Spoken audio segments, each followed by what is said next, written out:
Finance Committee. Today is March 2nd, 2022, and I'm calling to order the meeting of the Finance Committee. I will start with those members that are in the room here to introduce themselves, please. Starting at my left. Sarah Reyes. Peter Underhill. Recording in progress. I'm Pete Berube. John Lohr. And Jim Borgman is joining us via Zoom. You there, Jim? Are you there, Jim? I am. Okay, excellent. Okay, so we're just going to get right into the agenda. We'll start with the Recreation Department. Ms. Chris Fogarty's here. Am I here or here? Wherever you're comfortable and wherever, most importantly, the mic is working. You may have to pull that mic on the side over to, actually, I'm sorry, don't touch that one. So you're probably going to have to be there, Chris, now that I think about it, because that one transmits to Zoom. Thank you, I'm sorry. Hi, Kathy. Okay.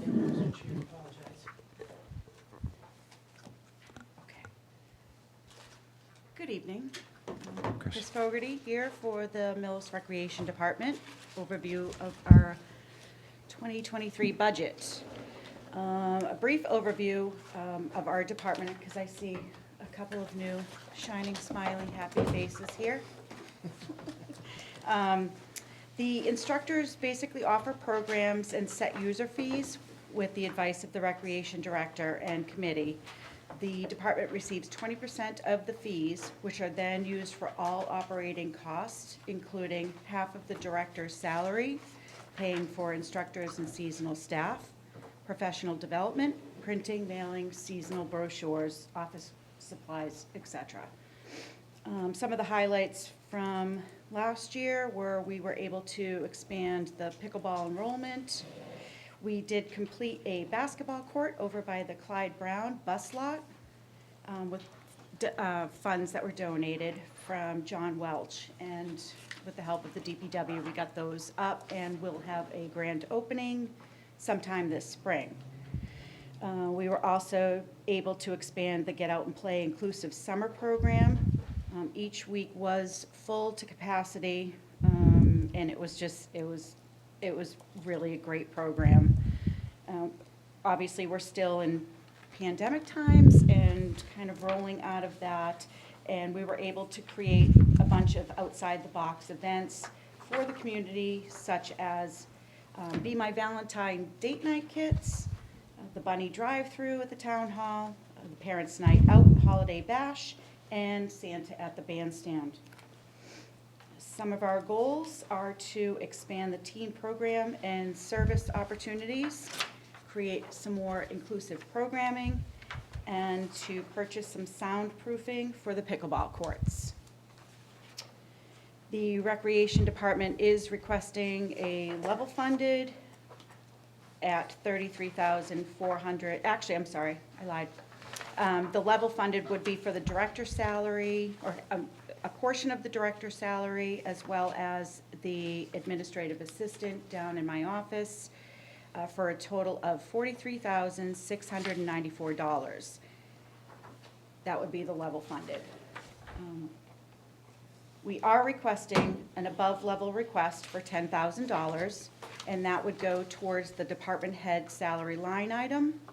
As we've discussed in past years, the plan is to have the director's salary fully funded through the operating budget. So by adding this $10,000, it will incrementally get us to that goal eventually. So the above-level service request would be $53,694. Everybody ready? Chris, if I might interrupt you, how far along does that get you to fully funded? Where is that put you percentage-wise? Right now, we're at half. Okay, thank you. Approximately half. 43 puts you, the line item that reflects the 43 gets you half, so 50, if approved, would get you over half. Yes, Okay, correct. thank Yep.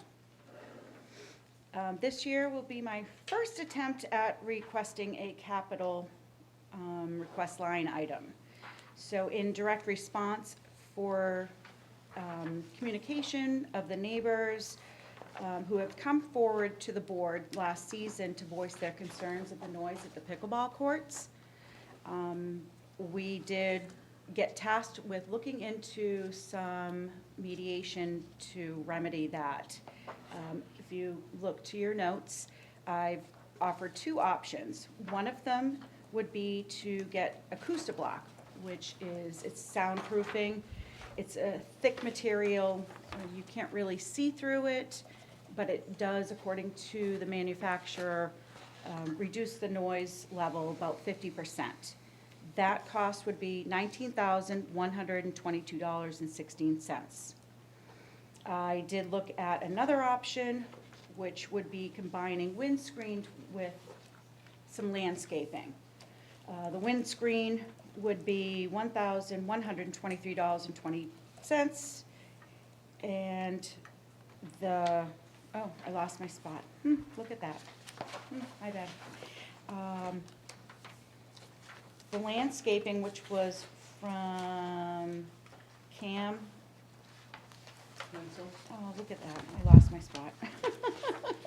All right, anyway, that total cost would be $14,310.12. This would not totally go around the entire courts, the tennis courts and pickleball courts. It would kind of create an L. So it would go down, if you were looking at the tennis courts and pickleball courts right here, it would go down the walkway and halfway down the street side that we refer to as the frog pond. We also have been looking into, we sent a request to the CPC to see if they could perhaps do some funding there. We were also informed of a tree fund that has about $16,000 in it to maybe offset some of the costs there. So we're just trying to find all available options to remedy this. Mr. Chair, if I may. You may, please go ahead, Mr. Underhill. Hi. Hi. So you said the visual barrier, the Acoustablock, would have a 50% or sound reduction? Yes, The windscreen and the landscaping, do we have an approximate amount? I'm not sure. Okay. 100%, so I really can't give you an Okay. honest answer. Thank you. Anything else? Go ahead. Okay, Mr. Chair, if I might, you might. I believe the CPC wondered if there would be a contribution. So are you talking about 50% or so and then asking that, or are you asking for all of this upfront from the? Again, I have to be 100% honest. I don't know how this all works. Okay. So I'm trying to find all available options to get funding for this to happen. And then if I might also, are you going to be in contact with the tree warden regarding that 14,000, or are you working with the administration to do that? So I had my chair, we talked about it we just met with the CPC last week. So we have a couple of options and two experts to reach out to find what type of trees would be best, just in comparison with what we got originally, just to make sure that that would be the appropriate landscaping to put in place. Anybody else? I've got a question or two, but, Chris, who did you ask at the CPC for funds? Who have you communicated with? And have they gotten back to you? I mean, I assume that they haven't, since, because we talked I about this. met myself and Tim Davis, who's our chair, he's the chair of the rec committee. Yep. We met with them last Thursday night, so we met with Okay. the board, so. So it's not like it's languishing, you just have to, they have to do, And we're going back to them, I think it's the end of the month, I don't remember the date. March 23rd? It was something like that, yeah. okay. Ms. Fogarty presented this same capital request to the Capital Planning Committee, the other CPC, last night, and there were some questions, and one of my questions was just maybe exploration of, I'm not telling you to do this, I'm asking, you know, kind of an option 3, which could possibly be to move the pickleball courts to the court furthest away from that street there, I think it's McCabe, and closer to the high school, which puts a barrier of trees that are already there, wouldn't require any additional planting, but certainly would require repainting of the courts. I don't even know what the cost is, and that's really the idea, is to cost it out to see if it's close and if it's feasible. So I suggest that. You know, I don't give mandates, so just a suggestion. Okay. Mr. Borgman, any questions? I can't see you, so if it's on you, if you have a question, please get my attention. Okay, I don't have one right now. Okay. Okay, thank you very much. Well, hold on, I'm not done yet. Okay. Wait, there's more. Hold on, there's more. We are seeking some marijuana funding. I believe you have a packet there. The first thing would be to fund the inclusive camp. We've had this running for the past 2 years. It has been amazing. I did include a memo. I don't know if you want me to go all into detail, but. Please do. Oh, okay. The key focus to ensuring this program, we just looked at, we don't have a lot of inclusive programming, and I can assure you it has been so successful and so in demand. The 4-week program that was offered last summer was amazing, had such positive feedback. Each day our participants were able to bring home some sort of project, and we'd like to expand that by getting some additional funds. The reason for this is we need more staffing. We had enough, but reflecting and having our past sit down after the camp ran, we need more staffing for this. We were full each week. We had 40 participants and included 180 participants last summer. And my thing is, we have to keep it low. We want to make sure anybody and everybody can join this camp. And we were able to do that last summer, and we want to continue that. But we have to make sure that everybody's safe and we have the proper staffing for it. It was really good. I don't know. Anyway, anybody that works here. Actually, Kathy, you came by one day and saw it. It was amazing. I was I like, was "Look." most impressed, Mr. Chair. Yeah. Good reason, that's what the Yeah. money should be for. Yeah. And if I just might ask, how much did you receive from the last budget for marijuana money?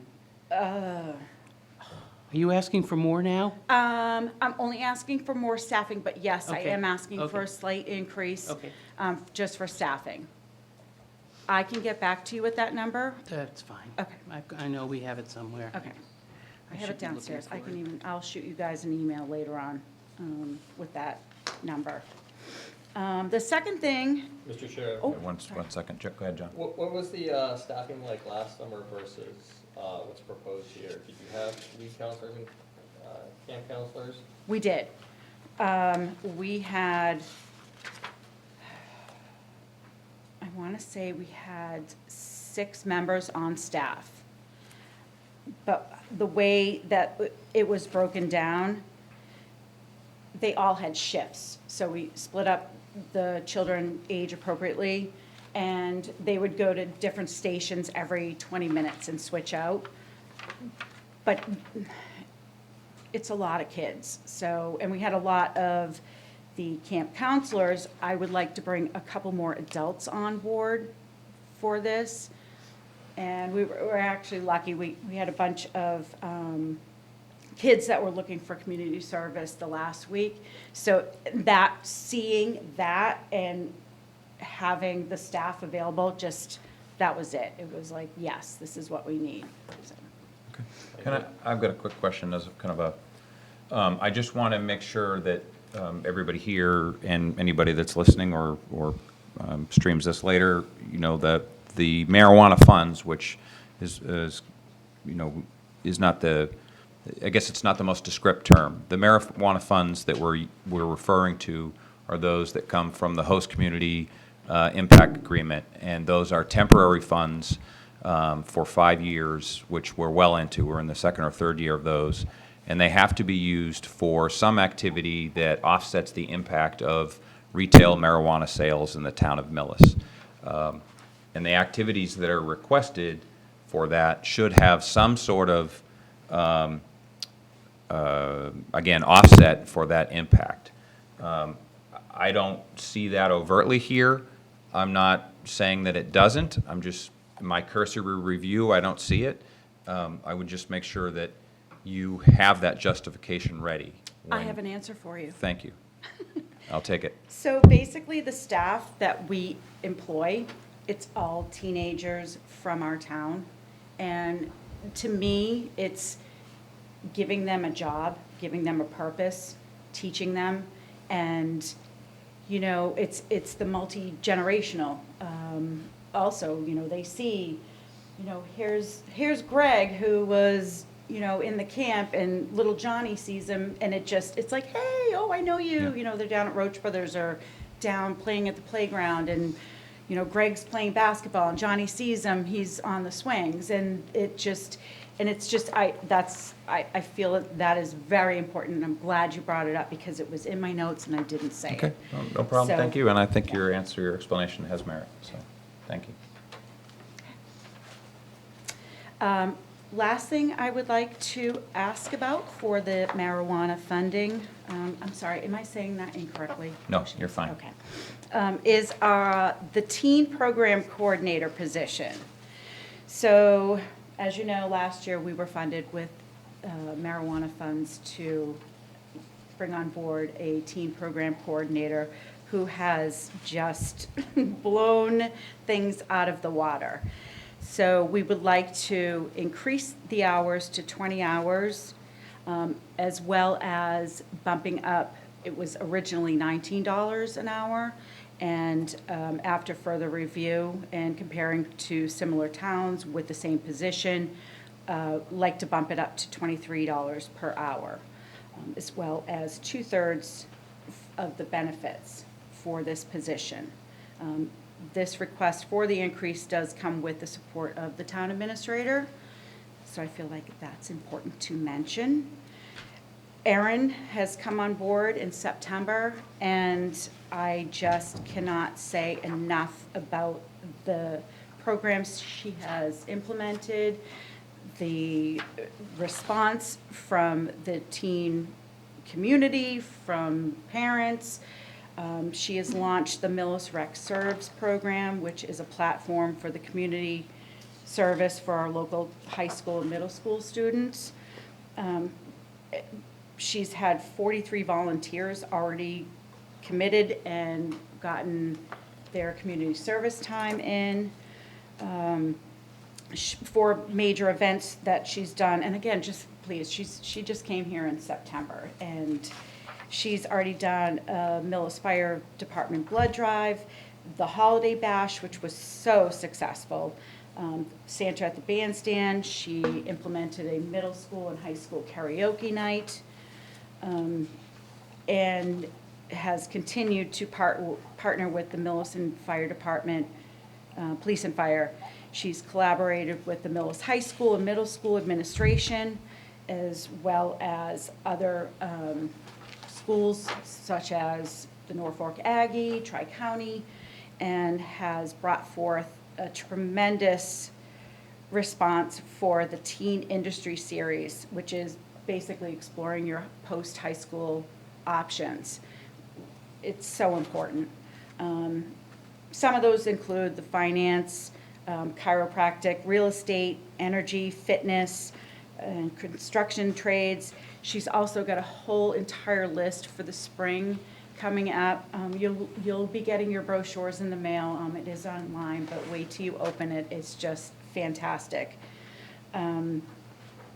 She's also offered art series and currently is working on, which I'm so excited about, it's an inclusive adaptive program. She's got basketball socials. We've got kids signing up left and right. I printed out a thing for her today with all the registrations, hip hop, teen, boxing. and it's all inclusive, and we're reaching out to other towns. It's not just for Millis, it's inclusive. It's for all the surrounding towns. So I'm just excited to see what she can bring to the table, and I think that this is a very, if this money was meant for anything, it was meant for this position. So, we're doing great things. That's it. Any questions on this part of Chris's presentation? I have first, I Please. want to say this sounds fantastic. I love every part of this.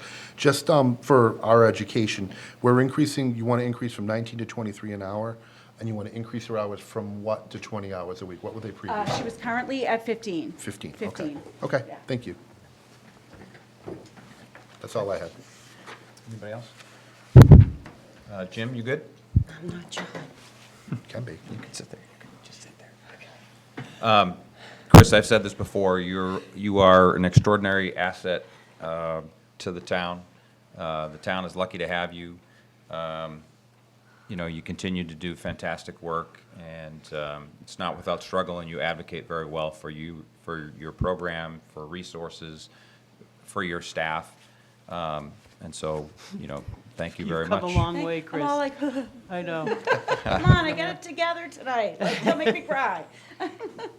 Thank you. So thank you very much for putting the All right. time into this. You've done a Thank you great, very much. done a great job. I appreciate everybody's attention, and we'll see you soon. Call me if you have any questions, and I will get that information from last year to you guys. Thank you. Chris. Okay, we're a little ahead of schedule, Kim.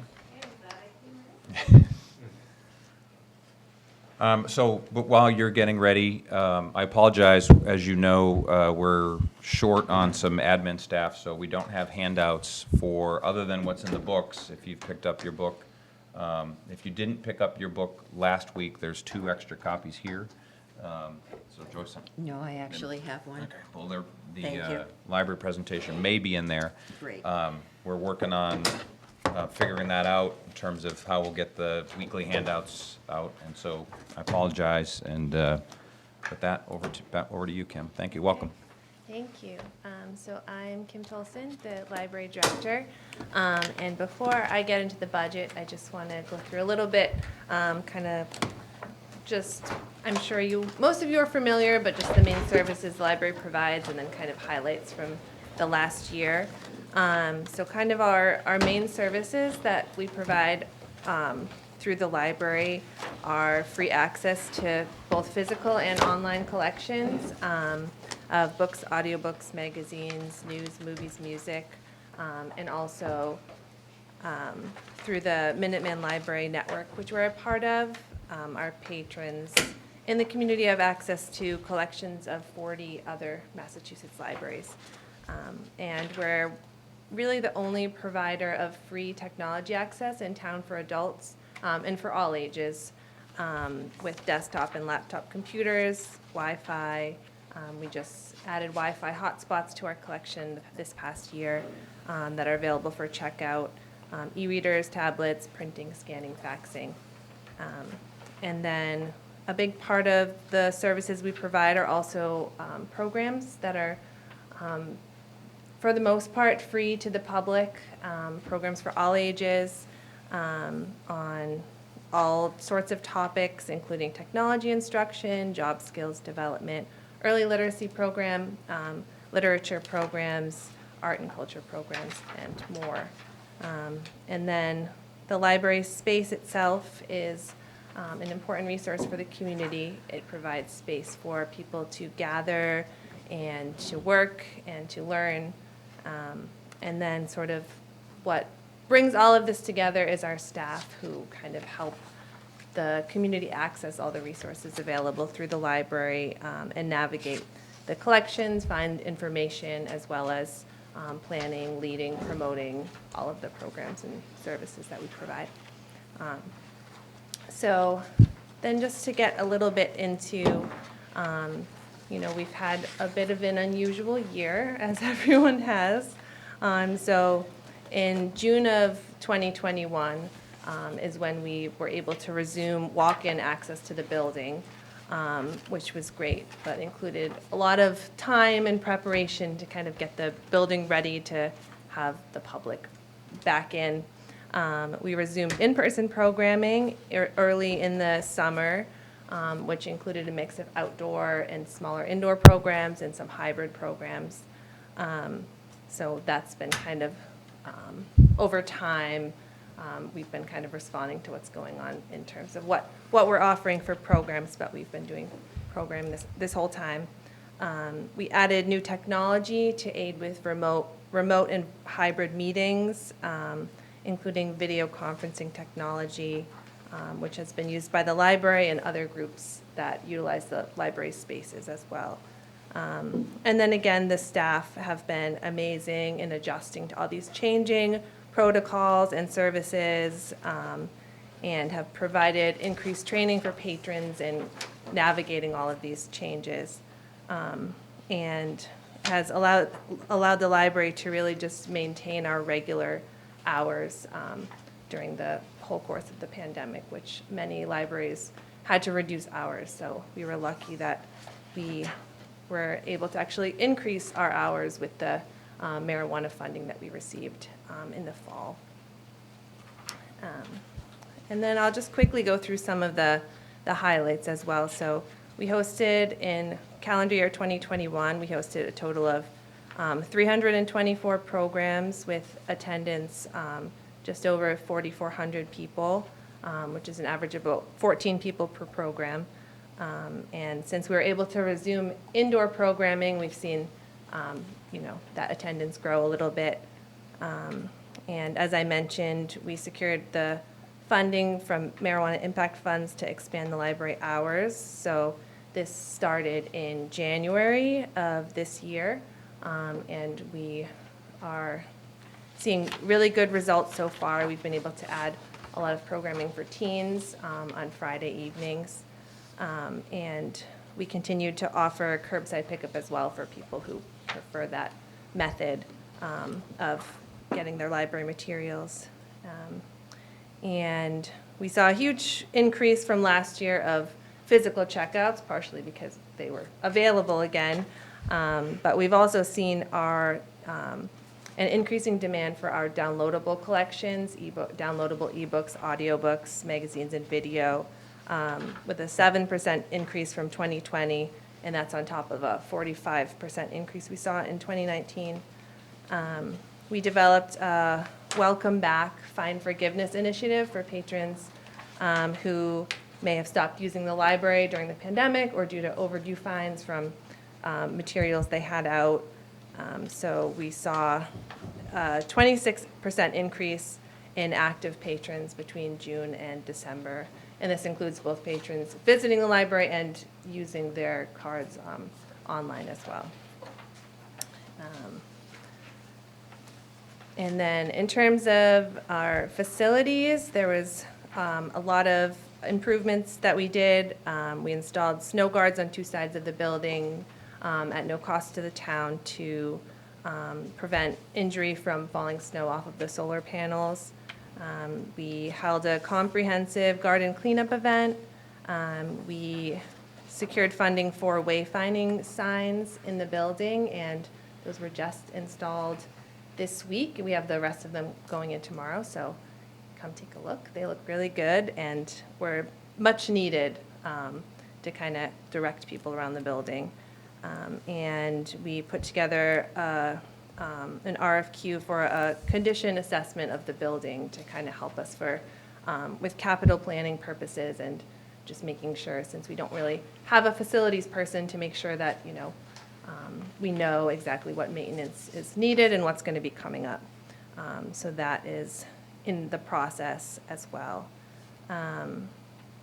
And other improvements included updating some of the LED lighting, in the library to LED, which we weren't able to do too much because of the system we have in place, but we were able to do that with basically at very low cost because of using Mass Save. We installed smart door counters, and so we could kind of get an idea of how many people were using the library, different hours, so we can better evaluate usage, and some other repairs as well. So in terms of staff and volunteers, we had some trainings that took place during the year.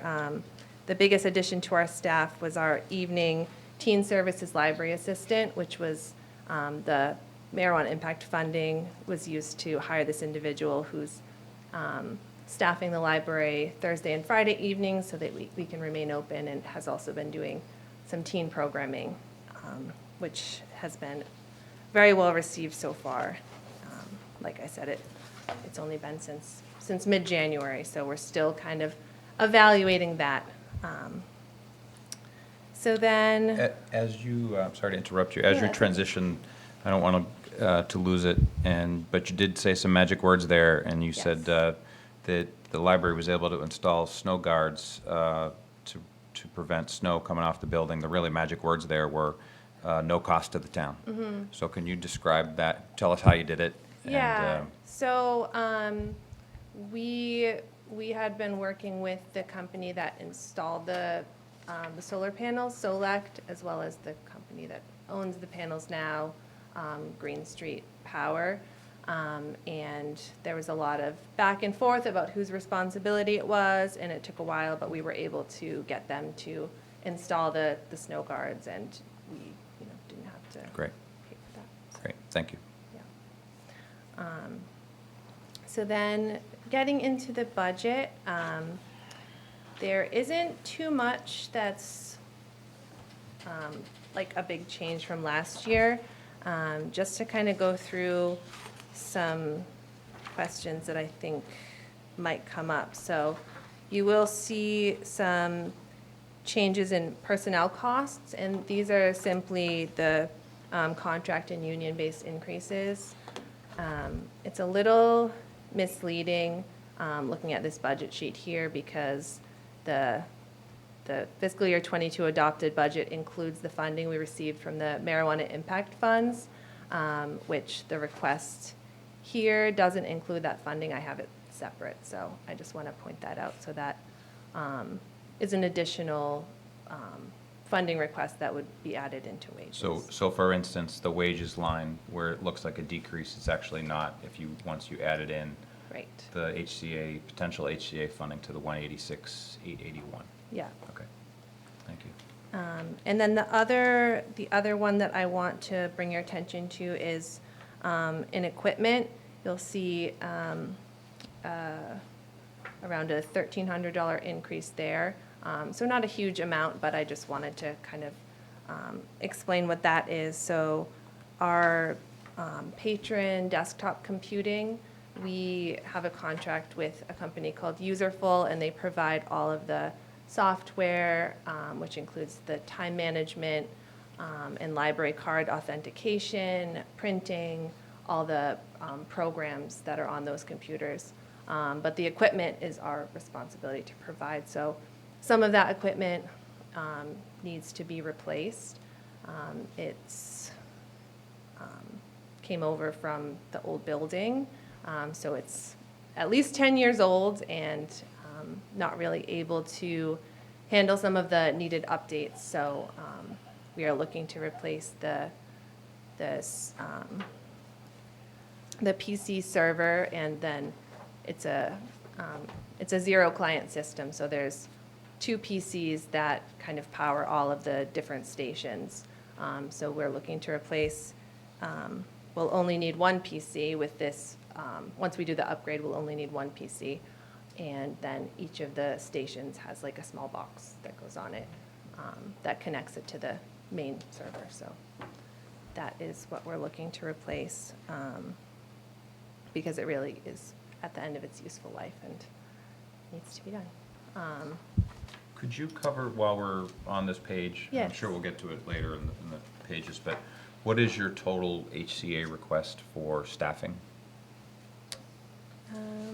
Just so we can add it up now. Yes, let me find that. 23,000.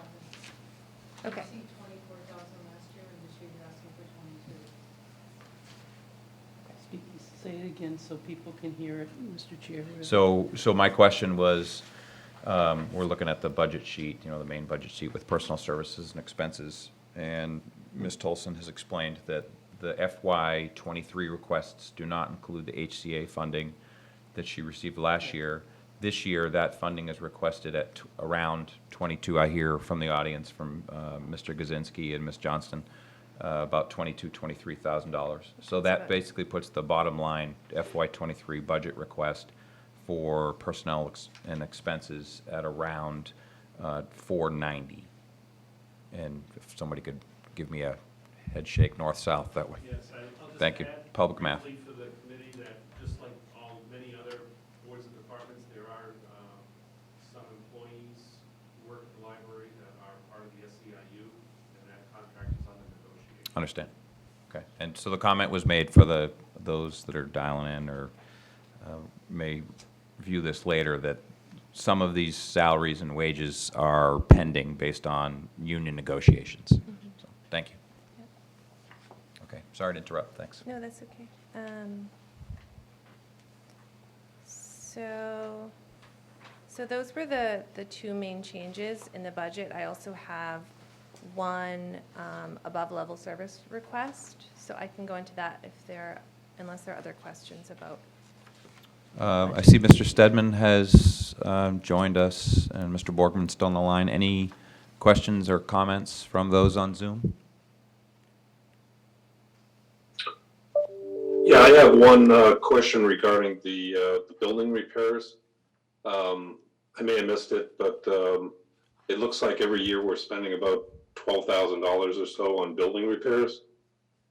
Can you go into a little bit specifically around what those expenses are?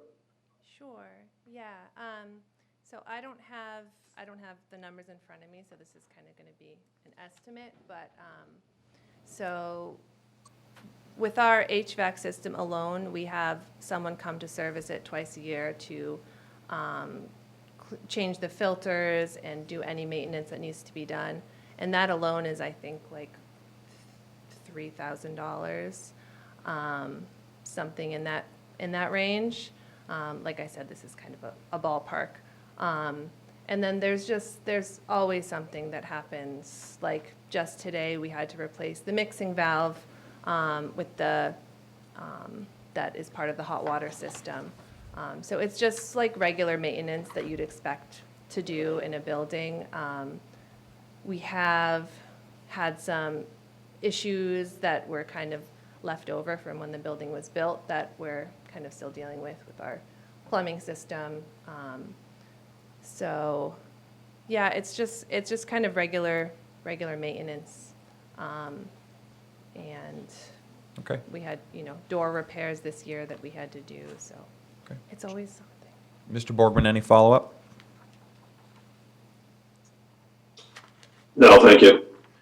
I'll just add, I think it's important to note, and you depending on this format, it would be important to note that building repairs mean something, building maintenance means something entirely different. And I would, if that's where the bulk of the money is being spent, maybe it's maintenance and repair, and then it's a little bit more descript. Yeah, So, that's a good it's suggestion. administrative in nature, so, okay. Please keep going.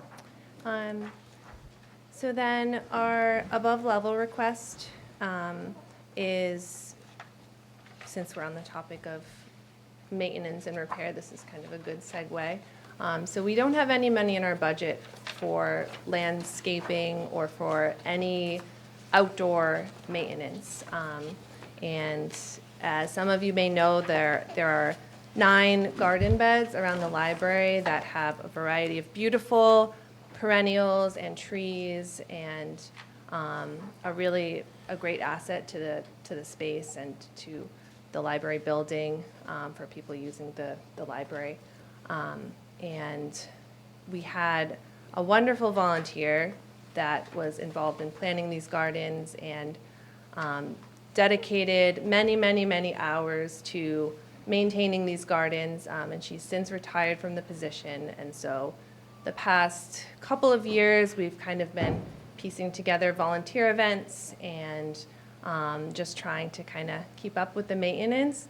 But it is quite a lot, and with volunteers who may not have hours and hours and hours to devote, every week during the growing season to coming and, you know, cleaning up the gardens and weeding and mulching is kind of a labor-intensive part of it.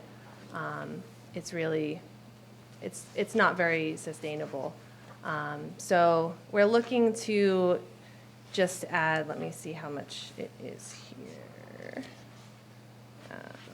Sorry, bear with me a moment. 3,500?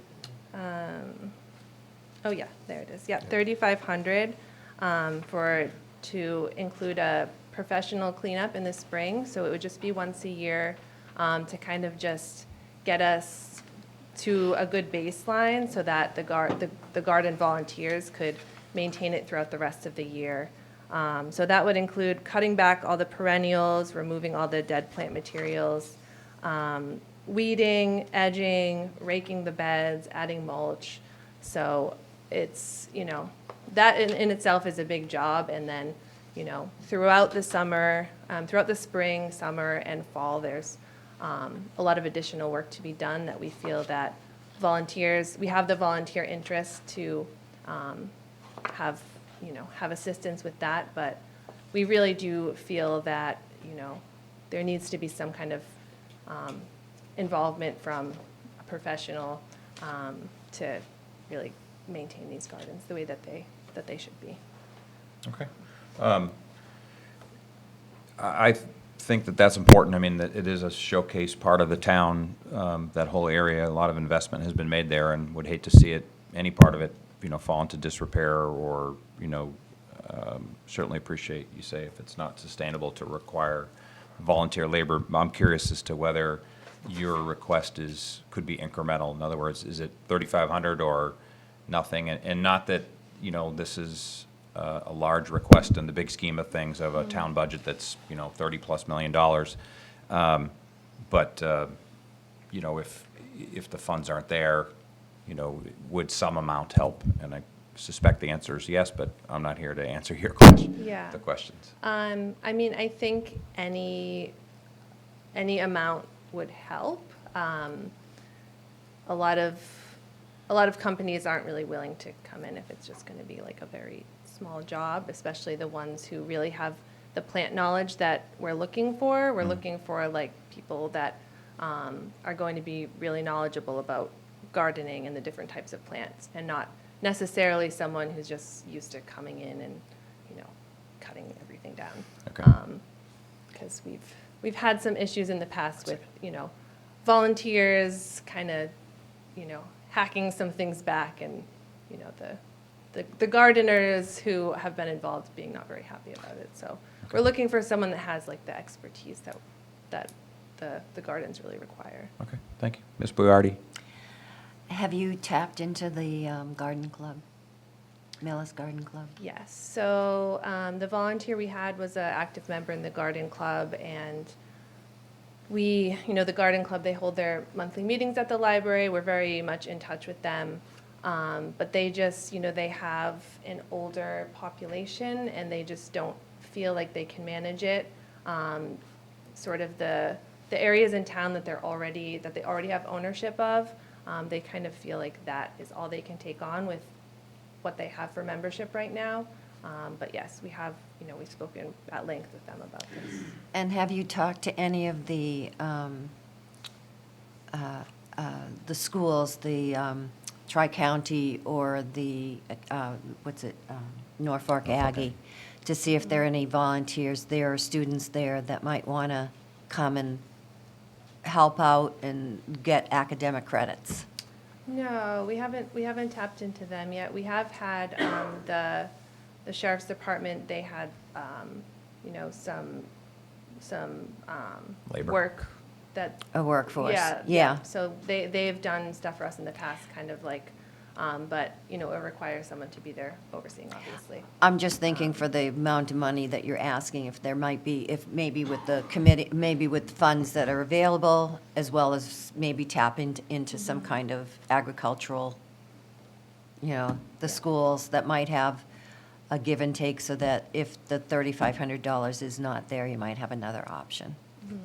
Just Yeah. I mean, thinking we outside are the box. We're looking at other options. We actually had, there's a garden club at Glen Ellen that approached us, and they want to help out, which is great. Wonderful. So we're pulling in all the volunteers that we can, but.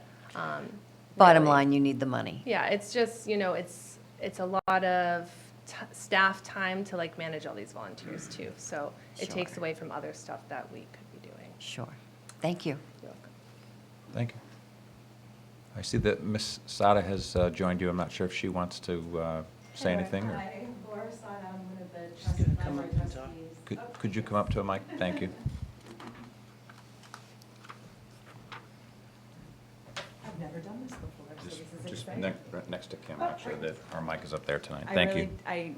Laura Sada, library trustee. I really don't have anything additional to add, other than just to reiterate what Kim has already described. We do have a great core of volunteers, and we've built that up over, I would say, in the last year. We have a great system, and a lot of it was supported by, and we enlisted the support of one of our longtime volunteers in town who was part of the garden club. I think it's just that matter of, we do need the professional support, and the amount that we came up with is based on several quotes and some research that we've done to sort of provide that baseline of professional attention to the gardens and to the plantings that have been there since the library was built, and yet we're the only, but we are now, in the last 10 years since the library has existed, it's been entirely supported by a volunteer base. So we're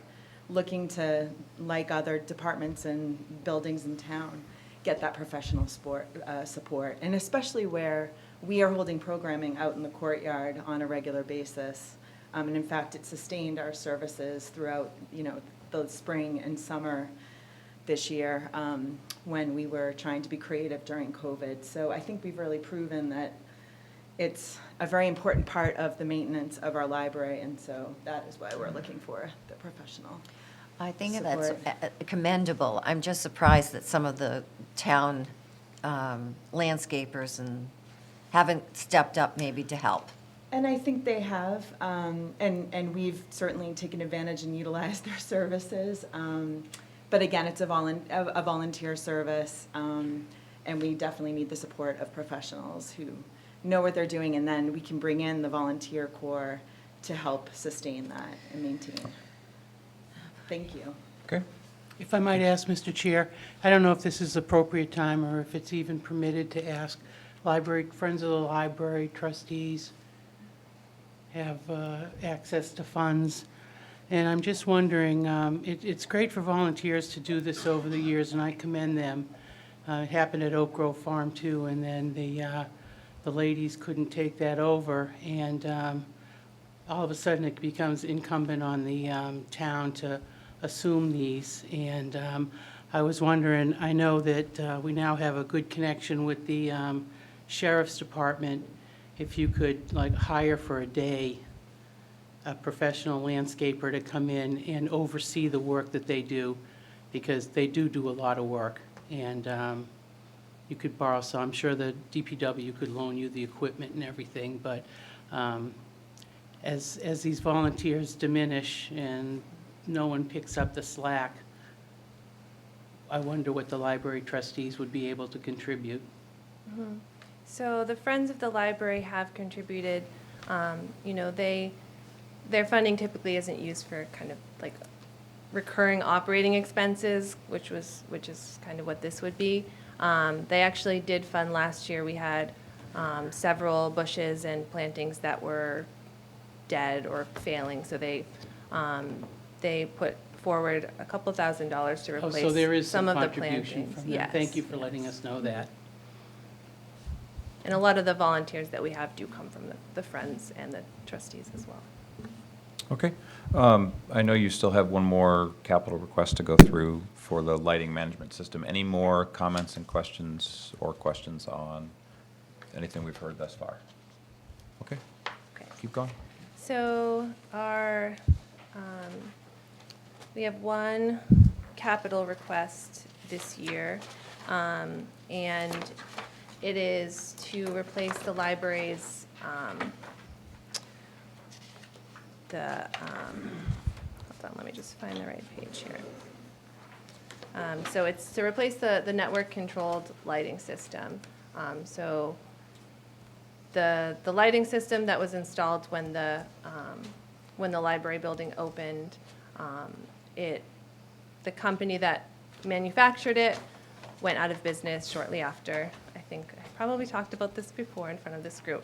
But there has been no updates and no support for this software that controls our lighting system. So it's also installed on a very old Windows server. And although we have it backed up, there's no telling how it would do if we were to try and, migrate it to a newer server. Especially because if something goes wrong, nobody really knows how to use this software because it's antiquated. So we have been working with a company, I'm blanking on the name right now, but they just installed a product in the DPW,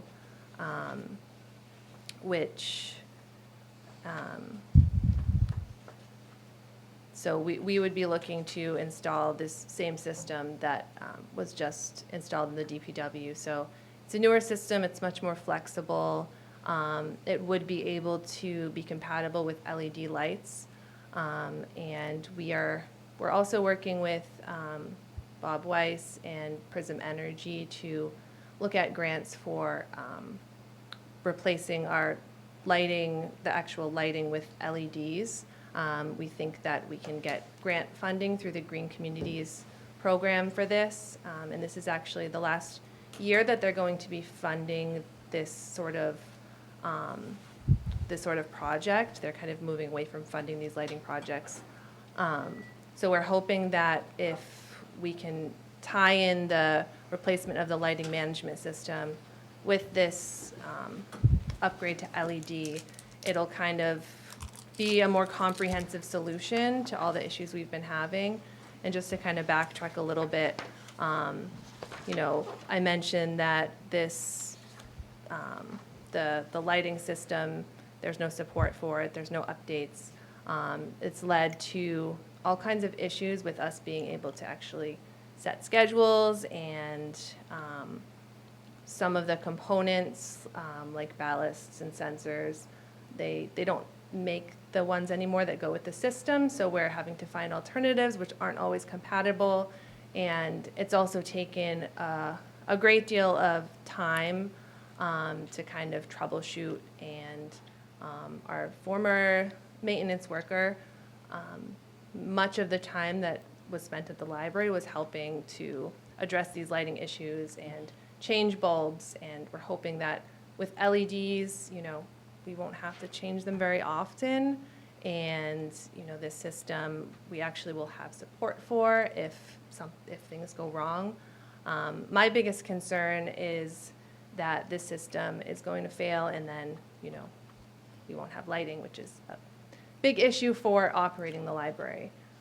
So I think this year is a good opportunity to kind of get this whole project completed. I was talking to, I presented actually to the Capital Planning Committee yesterday, and we had talked about that this Green Communities grant, they like to see some investment from the town.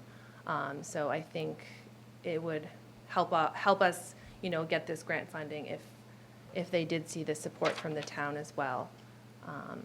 And if we were to go ahead and replace the lighting system, down the line, and we didn't have this grant funding, obviously we could do that, but then we're looking at some point having to, go back and make it compatible with LED instead of, what we're hoping to do, which is to just do it all at once. I apologize if I missed this. Yeah. Is the Green Communities Grant for partial funding of this same project, or is it put you at an advantage for funding future grant consideration for other projects? So, sorry, can you repeat that question? I- I'm not sure. If you were to apply for a Green Communities grant, would it be for partial funding of this $30,000 requirement, or does it just kind of give So you? this $30,000 would just be for the actual lighting management system. It wouldn't be for any of the fixtures. It would be basically the lighting management system, the software that goes with it, and then whatever components need to connect it to the system that's already in, like the actual lighting that's in place. So we haven't applied for this grant yet. Okay. I think April is when it opens up. So it's possible that they would fund a portion of this as well. But in my conversations with Bob Weiss, I learned that they don't often like to fund they don't like to fund the actual lighting control systems. So sometimes they won't cover that part of it. But we would be looking at them to provide additional funding for the actual fixtures that would be LED compatible, or to do any of the work with replacing the ballast or, eliminating the ballast so that we could use the LED lighting. Okay, thank you. Mr. Chair, I have a question. Mr. Lohr? So when did the company go out of business? Thank you. When did the company go out of business? So I want to say the library opened in 2013, and it was shortly after that. I don't And was it acquired, or there was no other? know, the Company that acquired it. technology isn't made anymore. There's- Gotcha. Yeah. And then the 30,000 is for the management systems software, correct?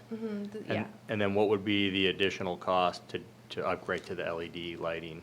So I have, like I said, I'm working with Prism Energy.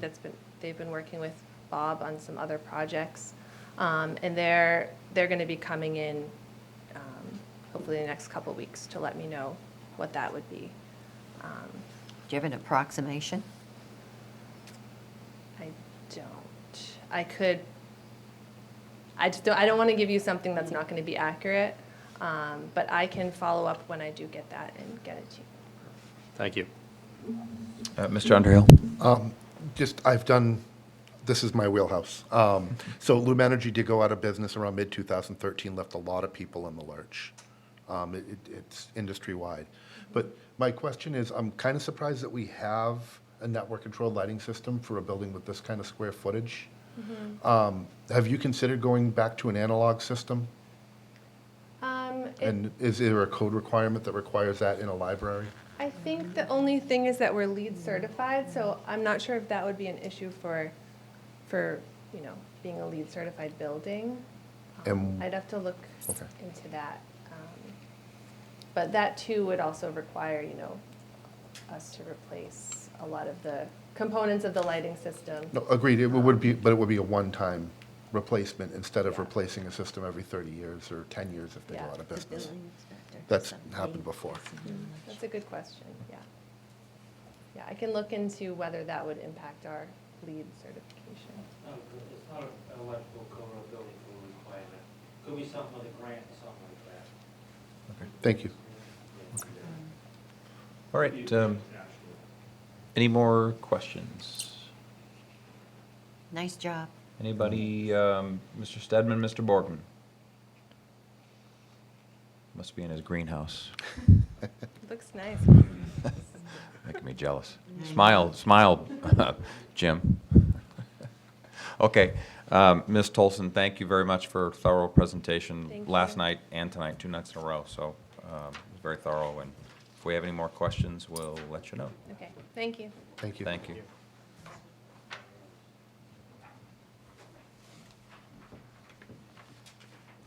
Okay, Mr. Jim Pitro. So the next, So serious. he does, maybe he's locked up. The next presentation is from the building inspector, building department. Good evening. Good evening. How we doing? Good, and you? Good. Good. Oh, yeah. Thank you, sir. Okay, so, for those who don't know what the building department does, I'll give you a brief overview, right? As you can see throughout town, we have a lot of building projects going on. We enforce the state building code. We enforce the zoning regulations, right? Electrical code, plumbing and gas code, everything that is either new construction or that requires a permit comes through our office. And fees are charged in accordance with the selectmen's rates. Right?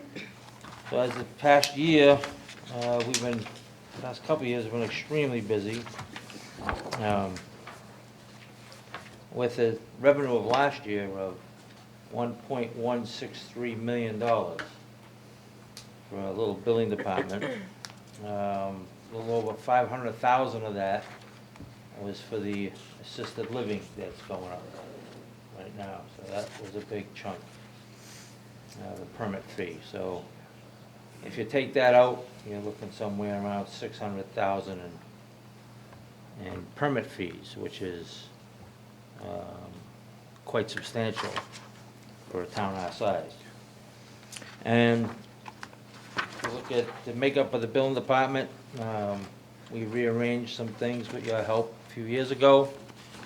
And full-time is myself and the secretary. The other inspectors are stipends, and they get paid $40 per inspection. So when we look at our budget for this year, you can see the personal services, department head, salary, clerical is the next line item, and inspector compensation. So inspector compensation is that $40 per inspection. And we pretty much take a stab at it. It'll fluctuate. Building permits are issued, fees are paid, then the projects start. The project starts, then the inspectors do the inspections, and they get paid depending on how long it takes to get an occupancy permit. So depending upon how many inspections per project.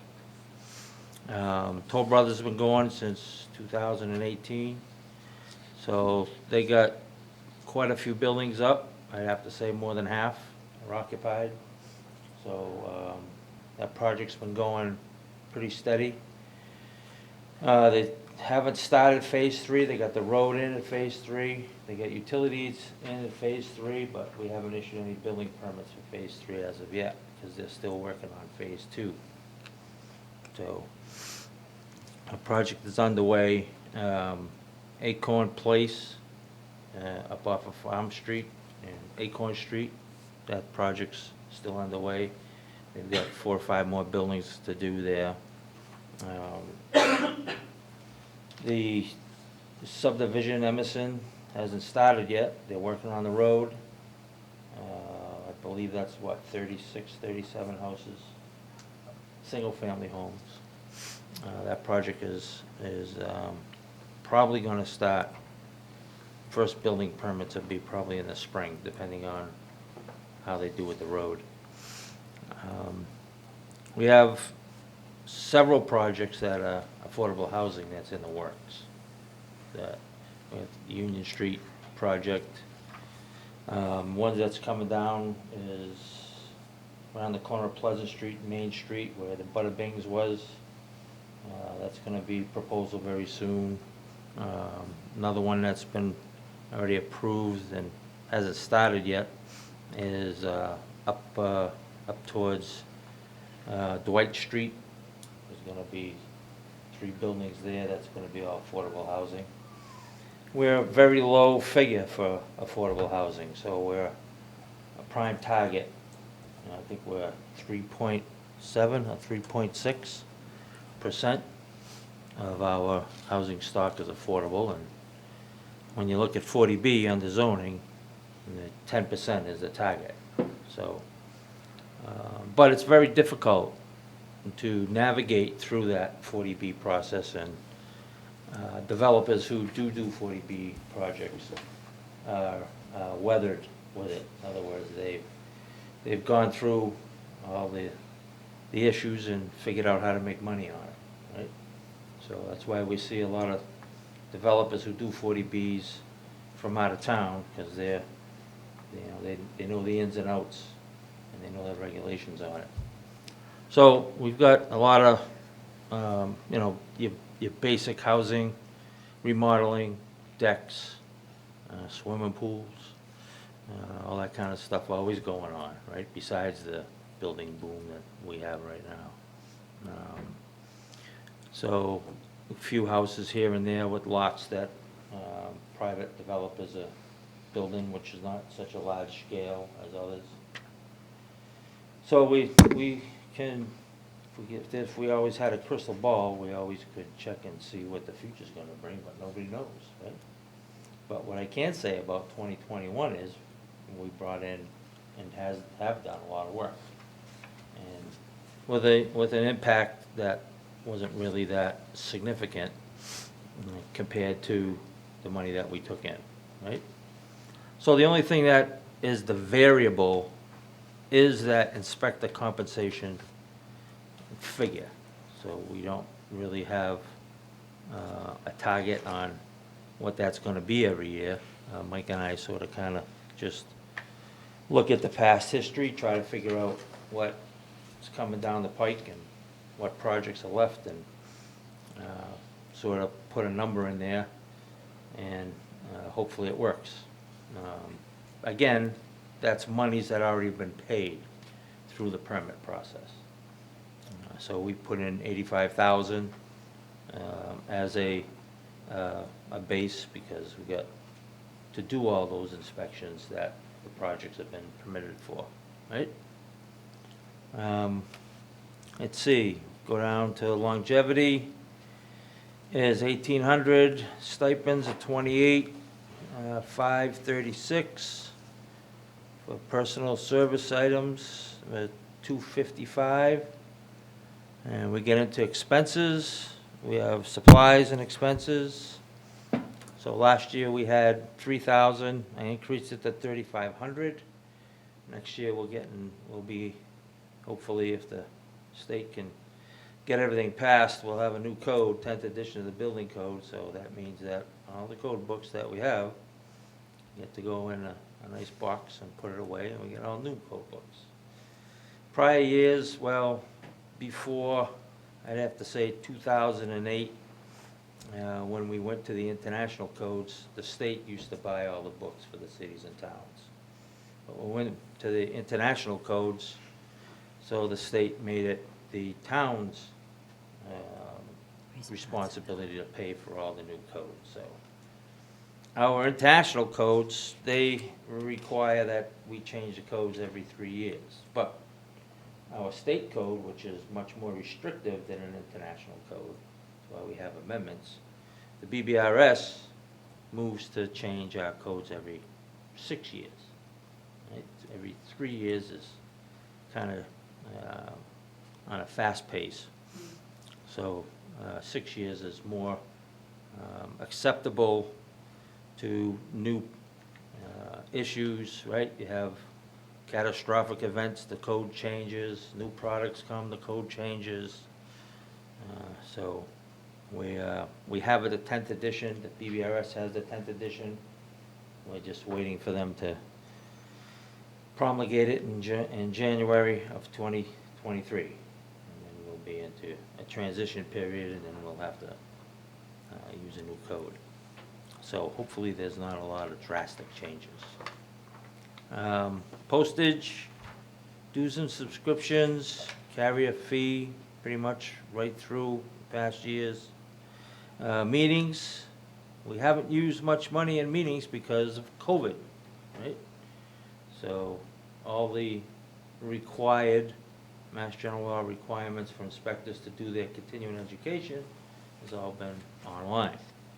And hopefully, within, with the BOCC, the Building Official Certification Committee, which is a state board, which I'm on, we finally moved to next month's meeting to be live again. So, and all our continuing education with our associations as well as electrical and plumbing are all gonna start going live by June 1st. So hopefully we're out of the woods with that and we can go live classes again. In my opinion, live classes are much better than online. There's more interaction, more learning capabilities. Then auto mileage reimbursement. Last year we carried 2,500.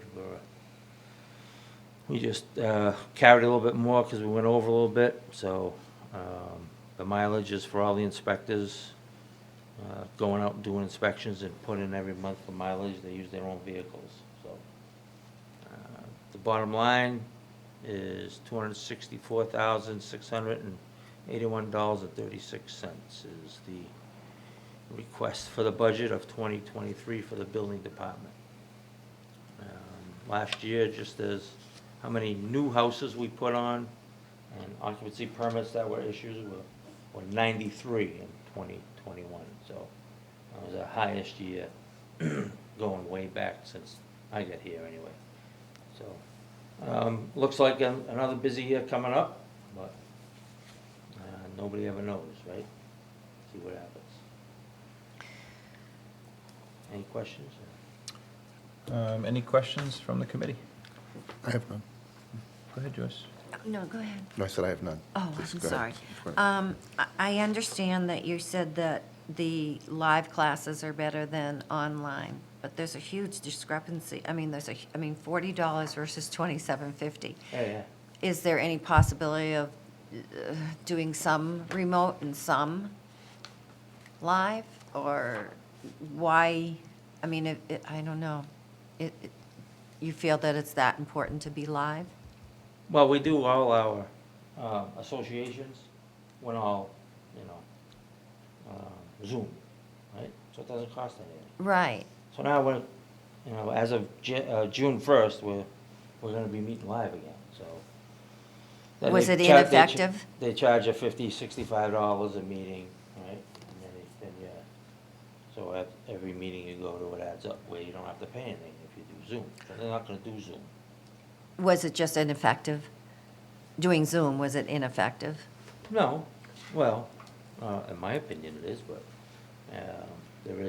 they do get something out of it, just the associations and the type of continuing education that we all get.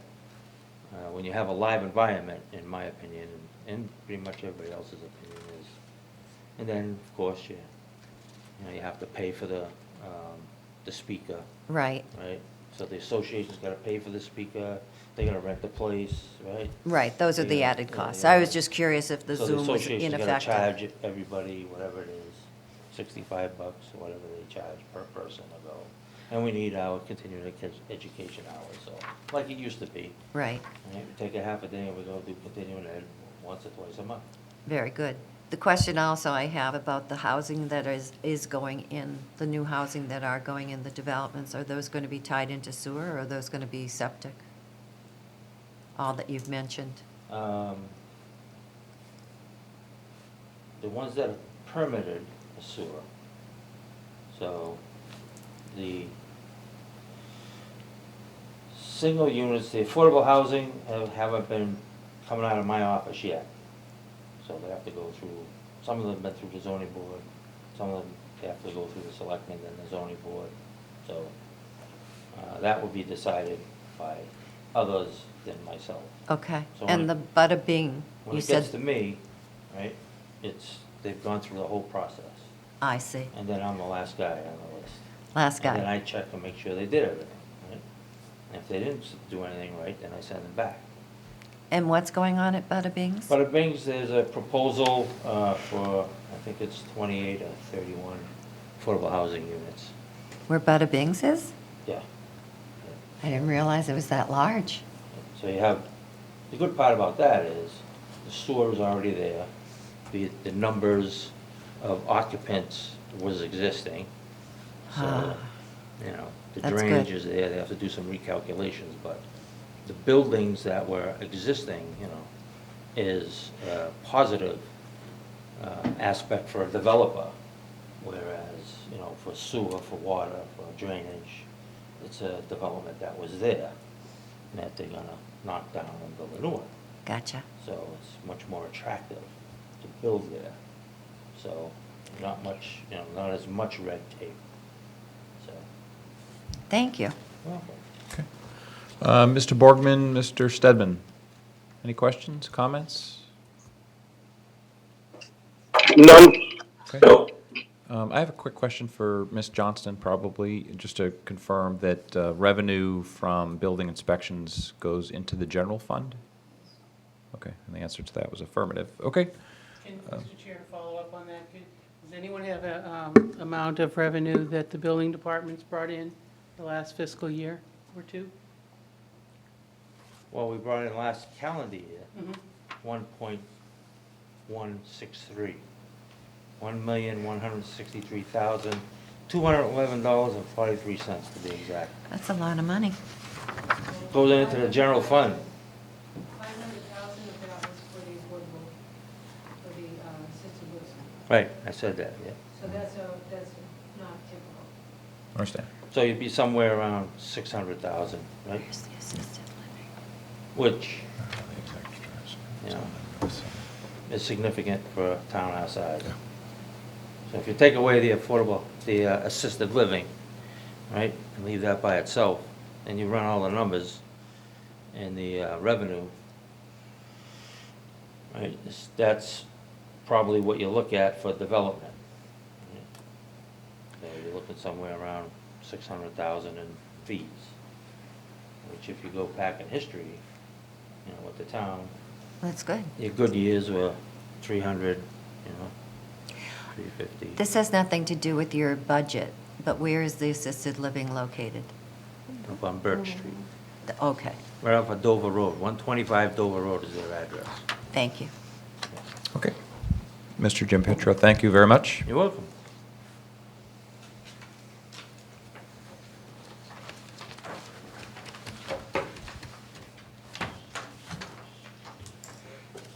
Okay, cruising right along. We've got just no more presentations for tonight.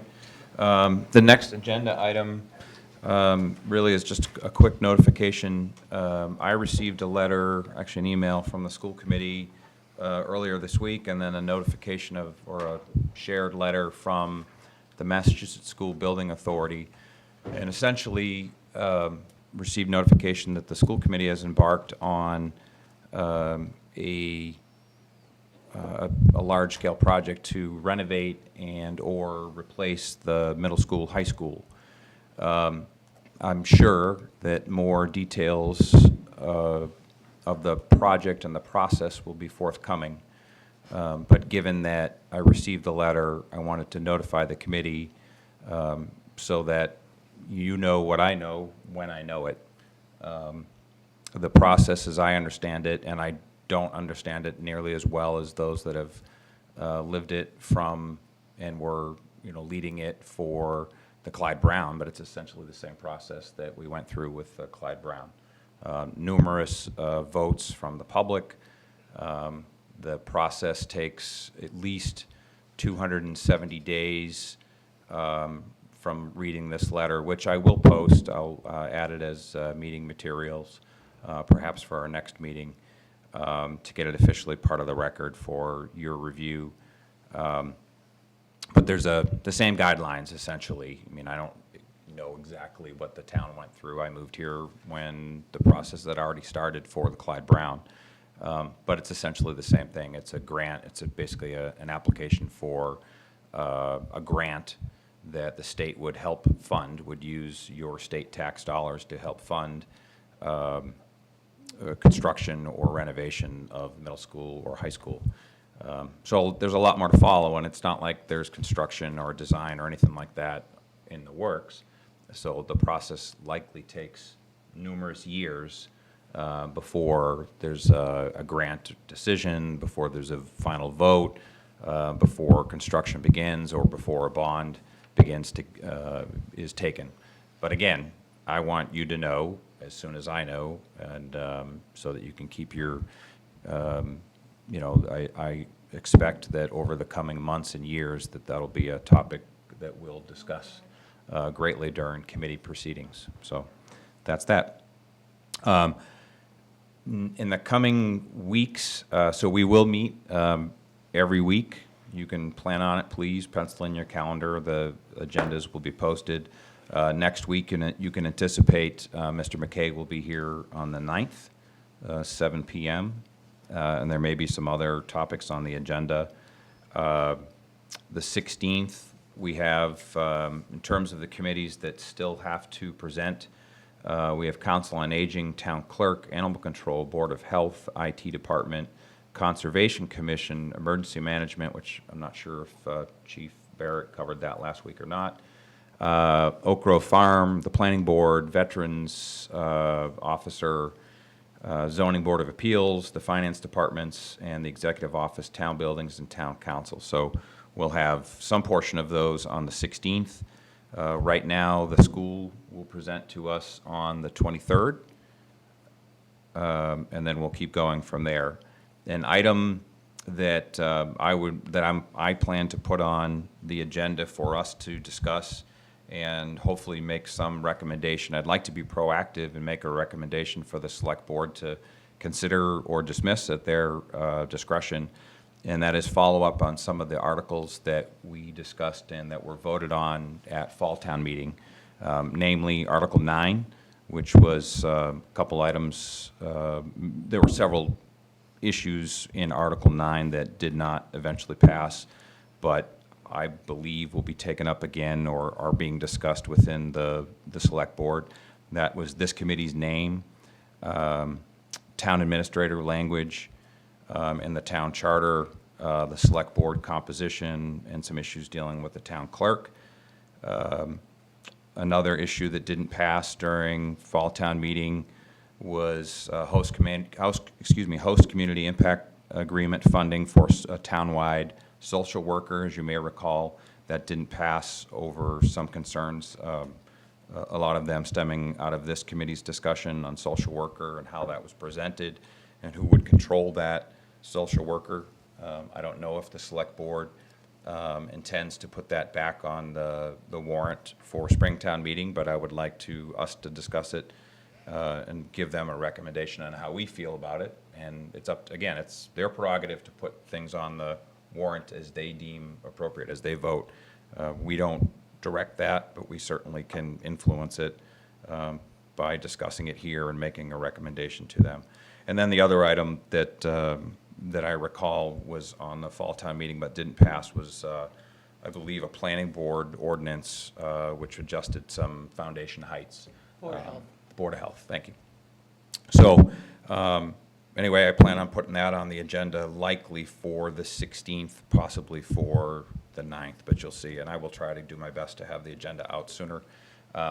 As you may have discussed last week, we don't currently have admin support directly assigned to us. So, you know, we're limping along a little bit in that aspect. I'll do the best I can, and I'd appreciate any help. And Peter's doing the minutes, and I'm sure they're fine. You know, they need to capture the essence of the meeting, not everything that's said. So, and format is, you know, we'll have some help with that. Karen Bore is helping us as well. Thank you. As well. So, okay. Any questions or comments before I adjourn? Ms. McGinnis. I do, Mr. Chair. I respectfully request that the Finance Committee give time to 2 citizens petitions that have been filed, and the town clerk has deemed the signatures valid, and the Board of Selectmen reported on Monday that it will be on the, Mr. Kuzinski stated it will be on the warrant for 2 petitions for a 3-member elected Water and Sewer Commission. Thank you. Okay. Is that one petition, or is there? One is amending the home rule charter, and the second petition adds and deletes language in the bylaws. Okay. Okay. So it's utilities, say the name again? Water and Sewer Commission. Commission, okay. Okay. I will take it, I've taken it under advisement, and likely you will see it, as I like to be I like to discuss these things, and I like to have the dialogue. This is the appropriate place to have it. Okay, any more questions or comments? I likely will have minutes to vote on for, from last week's meeting, or 2 weeks ago's meeting, for next week. And with that, I will take a motion. I motion we adjourn. Seconded. It's been moved and adjourned, moved and seconded to adjourn. All those in favor, please say aye. Aye. Aye. Thank you, everybody. Thank you.